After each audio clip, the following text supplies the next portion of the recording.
so hard working. He was the most hard working boy I've ever known. Like, he was so talented. He was working as a journalist. He was in the 4th year of college. Like, he had so much ahead of him. He was so determined in everything he pursued, and beyond that, like, he was just had a heart of gold, and he was funny, and he's the person I turned to for everything. Like, he was an amazing boy.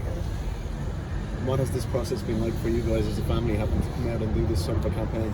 Like, no family should have to advocate for justice. Justice should be seen to be given. Like, and it wasn't in our case.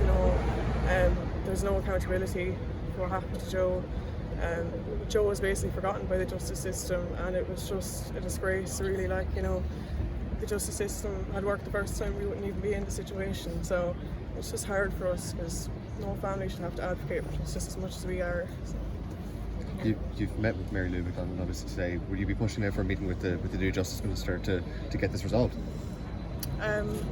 Hopefully we will do what we can, because as it is, like, it's just hard for our family to go through this, and we will hopefully try to do our best to do what we can and get this law changed.